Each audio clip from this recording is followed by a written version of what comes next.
Hi guys, this is Pestily and welcome to another Escape From Tarkov video. Today I'm talking about Arena. I'm going to go into depth of everything good, bad, and the ugly for this new game slash mod slash whatever you want to call it. And it's going to be pretty brutal. So without further ado, let's crack straight into it. Now, for anyone who's new to what Escape From Tarkov Arena is, I'll do a quick run through. Pretty much Escape From Tarkov Arena is its own standalone game for Escape From Tarkov, where you get to play the PvP aspects of Escape From Tarkov in a 2v2, 3v3, 5v5 game mode where BSG want to take it to like an esports level. Now, if you were to buy Escape From Tarkov Edge of Darkness Edition sometime in the past, you are meant to get access in order of how early you bought it. And then also if you buy the standalone Escape From Tarkov Arena, you'll get access at some point. At this current point, it's mostly just been streamers that have had access, and then also some random people.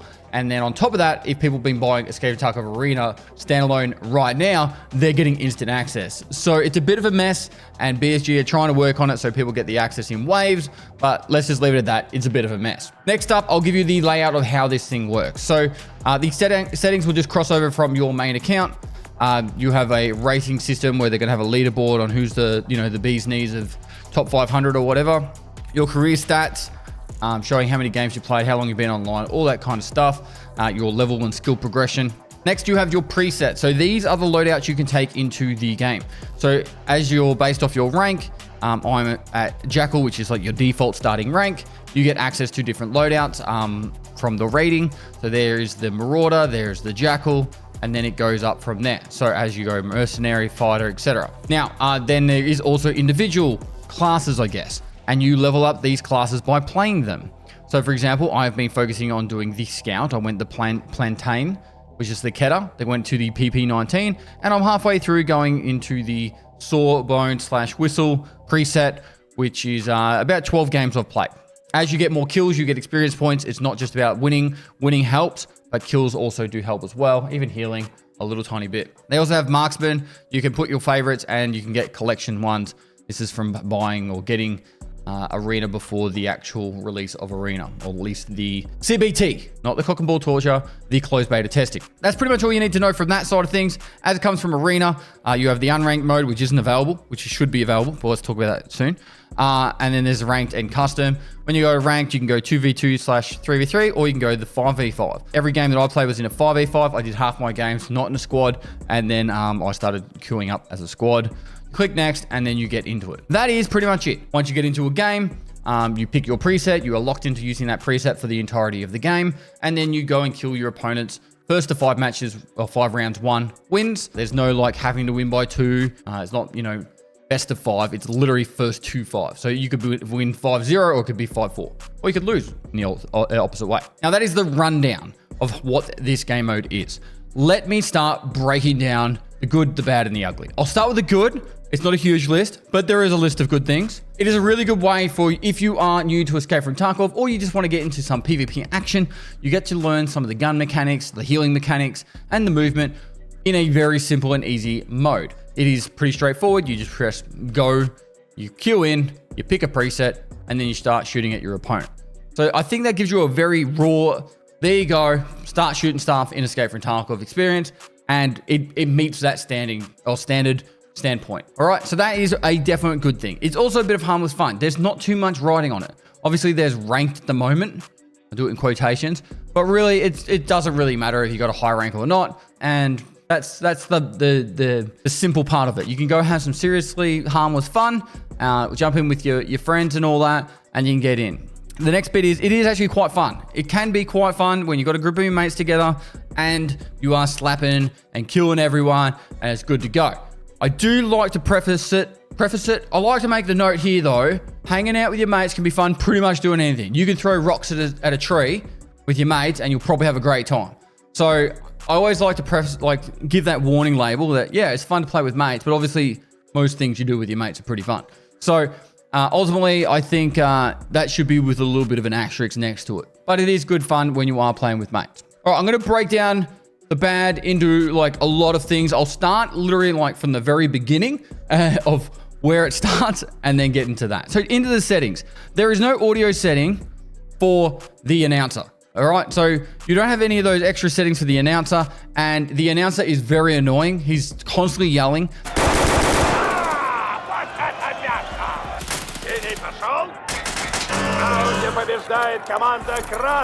The crowd's constantly making lots of noise. And then on top of that, you also have issues with when you first get in there, it's like, you know, when someone holds a microphone up to a speaker and there's that feedback, high-pitched screech? That happens at the start of some of the games. Oh, what? It's like, yeah, cool. It was funny for the first time, Nikita, but we don't need to hear it like every 5th game. It's really, really, really, really irritating and annoying. Now let's talk about the presets. Some of the presets are completely OP.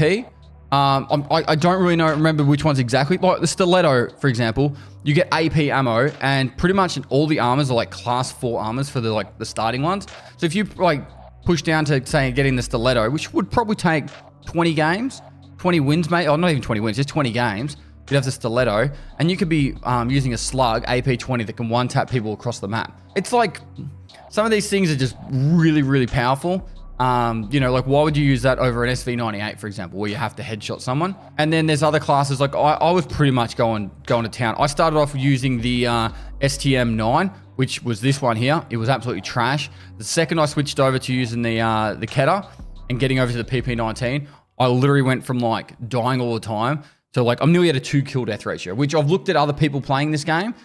Just briefly going around, I've been listening into their feedback, asking a few questions to other streamers. Most people aren't over 2. Even the better players that you know are sitting between like 1 and 1.5. So I didn't play super serious, but I tried. I wanted to take it like somewhat serious to see what it would be like if I played the game a little bit more serious. I think some of the big issues with the presets layout, which it kind of annoys me, as you are playing through this game mode and you're leveling up your presets, you eventually will get down to better and better and better presets, right? So say, for example, we get down to here, we've got like a class 4 armor on with the fast MT, we've got an AK-104 using, you know, MAI AP ammo, which cut through everyone. You know, you even got an MP5 with rip ammo, so you can do leg meta and stuff like that. Now, if you were to get all the way down here, but you're at a lower rank, you're gonna get put into games that are people are using the Keta, you know, and they've got like pretty much no armor on. So you're going to be just absolutely killing those people, and they're not even really going to have a chance. And I've been seeing a lot of that. People just trying to level up one of their presets, going into games that are, you know, people going all full sweat with the best loadout they can, and they're getting absolutely destroyed. They really should have separated and just locked off ranked mode and just had like an unranked mode for a while so people could level up their presets. So then they could start taking ranked a bit more serious.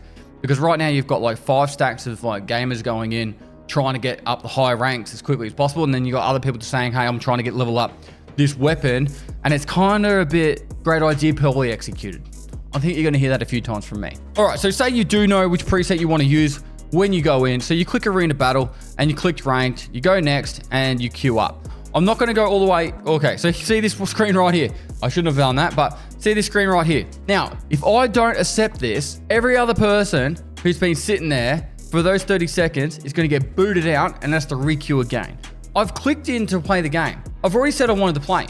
Why put another accept button in there? I don't understand it. It's not needed, right? If you've already clicked, you said you wanted to go into that ranked game, bam, you should be pushed into that ranked game. And there shouldn't be like anyone, you know, not clicking accept like I have right now. I've just wasted 30 seconds of people's time, right? And it's really frustrating if you've been waiting 2 or 3 minutes for a queue and then you've booted all those other people back to either having to click, you know, Arena Battle again, or it will put them back in the re-queue, which every time I put back in the re-queue, I never got another game. So I had to like back out and queue up again anyway. I think they could have just skipped that entirely. All right, so once you do click accept, you've been picked onto what map you're playing, and the people have all said they're going to play that game. So you get the map, it's been dedicated, and then you've got your 10 players, and then you start loading the map. So you load the map, you load the server, you load the loot, and that takes about 1.5 minutes to 2 minutes. Directly after that, you have to pick your preset, which you have 90 seconds to pick your preset. I don't understand, after all the experiences we've had with Escape From Tarkov, the main game of Escape From Tarkov, I don't understand why they couldn't have just gone, hey, how do we speed up this whole getting into a game experience? Most people, when they play Escape From Tarkov, they just want to, or particularly this arena mode, they're going to just want to get in there and shoot people. So why couldn't they make it that during that time where you're loading the map and the server, blah, blah, blah, blah, blah, Why can't you just select your preset there? That 90-second timer for selecting your preset could have gone on top of where the loading loot map server thing is, and you've now just cut that 3 minutes down to 90 seconds. So you've already saved 1.5 minutes of people's lives, and it's just, I don't know, in my mind, it's so simple. I'll touch on presets and going into the game a little bit later, but once you pick your preset, you can't change it whilst you're in a match. So why doesn't it matter if you pick it right at the very second just before you go in, or why not while you're waiting to load in the loot and the map and the server stuff? I think that's just a wasted 1.5 minutes of people's lives. If you do 1,000 games, you're talking like, you know, probably 20 hours of people's lives that could have been skipped, or 25 hours of people's life wouldn't need to be wasted just sitting there waiting for the preset menu and the loading loot stuff. I just think these are the kind of things that I would love to see if they've claimed that this is a standalone game, and obviously they're using some of the coding from the original. Why didn't they implement it here? This is the perfect opportunity for them to do something like that, to start thinking about how can we make the game more fluent getting in, so then people spend less time loading loot and all the other crap, and just don't get into the game and start shooting people. That's what people want to do. If they're going to play this game, they're going to want to shoot people. Now, touching on that, when you are matching, the other frustrating thing is, if you are matching for 2, 3, 4, 5 minutes, all you're doing is sitting there watching a timer and a cogwheel, right? You can see this stuff down the bottom, which we can see right here. But in the past, like, we've all vented our frustration about how much time we spend matching. This would have been the perfect opportunity to just show, hey, why can't I just look at my stats while I'm matching? Why can't I click matching and then look at my stats? And on top of that, why can't I look at my teammates' stats? If I've got 5 people in my team, why can't I just go, hey, I'll check out bloody Red Ops' stats, or whoever you're playing with. It doesn't really matter. Check out some of their stats, and then that way you can go, all right, sweet. Now I understand like how bad my teammates are or how good my teammates are. It's those little things, in my opinion, those attention to details that BSG have kind of just dropped the ball on with this, and it's reflected in my attitude towards how I think of Arena. So it's like, once again, great idea, poorly executed. All right, so you finally do get into a game, and now you're starting to combat the other people. There's a couple of frustrations I have with this. The overall game mode is pretty simple. You go kill the other people. If you don't kill them quick enough, there's like a capture point. There's generally 2 capture points. It's random which one it is. And then if you don't get the capture point quick enough, then like a kill squad comes in to kill you. If you survive through killing the kill squad, then on top of that, there's like radiation that comes in and kills you. So there is like emphasis to try and push you into fighting each other and finishing the round. So that's the emphasis of the game, or the preface of the game. The next point I want to make is there's a few things. Now, most people playing this that are taking it serious are going in Discord squads of like 2 to 5 people.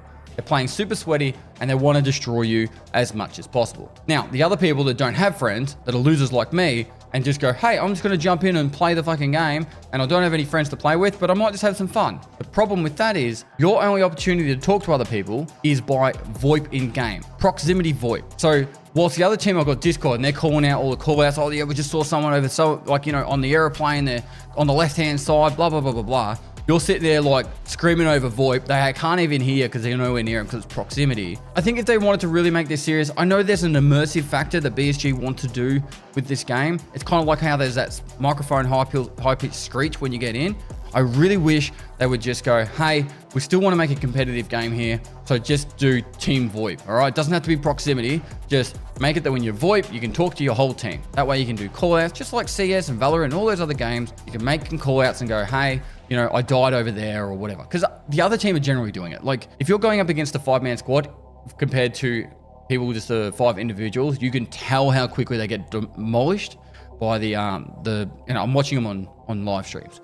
Like the guys that are running in 5 deep, they're just absolutely destroying the other teams because they're just disorganized, and it's just impossible for them to even make a call out while the other team's destroying them. Now, the other thing that really like was grinding my gears is, depending on the map, some of the actual capture points after the first 90 seconds is quite far away. So for example, in the sawmill, they're literally like the other side of the map away from each other. Now, if you're in like a 2v1 situation and they split up, one goes to one side of the map, one goes to the other, and you're fighting one person, and say you do kill them, but the capture point's on the other side, you literally do not have enough time to run over there. So as soon as it says capture, it's like a 7-second capture like timer. So by the time they get on top of it, you try and run across the map, it is not even possible. So there's only really 2 fixes I can think of. One, they either need to make the capture time way longer, like 15 seconds, because then I think that still forces the people to come into each other and fight. So I think that's cool. Or they make the capture point just in the dead center of the map every time. So yeah, okay, you can still be fighting around the outside and the edges, but when that timer goes to 90 seconds and it gets down to the point where you can start capturing, converge into the middle. And I think it would just be a lot more fun and a lot less RNG based for what is a competitive esports game, right? Otherwise, what's going to end up happening is if you're going to play this serious, you'd always split your team and you'd have one person camp one side, one person camp the other. Then you maybe have like a 3-man go death squad around trying to kill everyone or something like that. Because it's just, particularly on a map like Sawmill, it's really irritating. Like you're trying to do the right thing. Like, all right, I've killed that guy. I need to try and capture the point. And then like you start heading to one side. Next minute, it's like, it's yuck. You'll see it when you play it. You're like, I didn't even have an opportunity to try and either fight or defend that point. It's like having a bomb in CSGO, but the bomb time is only 5 seconds. So you plant the bomb and it's like, well, what was the chance I had on defusing that? Now, this one, it was more about the esports side of things. When you're just going in there and you want to shoot people with your preset and all that, I don't think it's really that bad if you can change your preset or not. Maybe there's like a halfway timer. Like if it's first to 5, so say after 5 rounds, so that would be like the halfway point. You might be able to have a choice to change your selection of preset. That would kind of be cool. But not being able to change your preset's kind of frustrating because if you, I don't know, pick a preset you just don't like, you don't really have any option. You have to play it out. Or just say your team's skewed in one direction and not the other. You don't really have the option to change that. But yeah, so in the esports side of things, when I was watching the actual big tournament they had at DreamHack, I was just thinking like, all they're all using is like MP Knights. There's no opportunity for them to switch it up. And then on top of that, there's no economy either. So for example, in a game like CS, you can spend all your money and buy an orb, but then if you die, it's a big risk, you know? Like in this, it's kind of like, well, it doesn't really matter. Like you could die, you could have 4 of your 5 teammates die every single game, and it doesn't make any difference because you're getting the exact same loadout every single time. And that's because there is no internal economy into the actual game. Every round doesn't even matter if you all die, as long as you win. So I know they're not trying to be like CS, they're trying to do their own thing. That's fine, but there needs to be something else to just being, our whole team's picked the MP9, we're running MP9 in this game, you know? And if I'm going to talk about more presets, particularly in competitive matches, there should be like some sort of like currency and you build your own preset. And then that way you go into a competitive game with some sort of like, I'm going to have 2 people running like ARs and 2 people running SMGs and say maybe one running a DMR. Kind of like how you would do your talents in League of Legends or something. There needs to be some sort of like team strategy dynamic on your presets, and you should be able to like pre-make them for those tournaments. And there should be like well, at the moment, I'll quickly show you back here.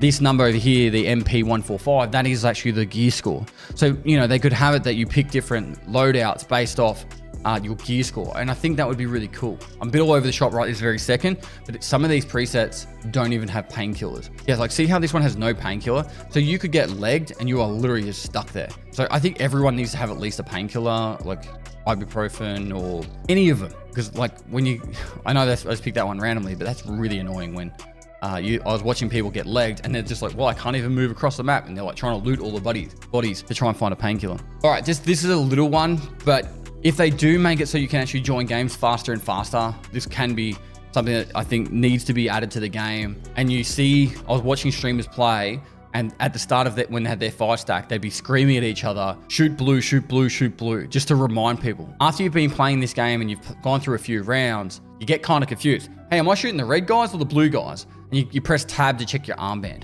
Just a little square at the bottom center just says blue team or red team, just to give you that reminder, because you are playing this game over and over again and you're constantly switching who you're shooting at. And I think personally, it would just be a little bit of a quality of life thing to help prevent team killing, because there was a lot of team killing when I played with randoms. Now, the other thing that was a little bit disappointing, I actually was hoping for it to be a lot better, was the FPS. I was sitting on between 100 and 120 FPS depending on the map, and I actually asked a few other streamers to chuck up their display. Now, it's not horrible, but it's not great, and I run a very good computer, and other people run really good computers too that I was checking out, and I don't have my settings on the like lowest graphics settings. You know, I run at 1440p and I have stuff at like medium textures and stuff like that.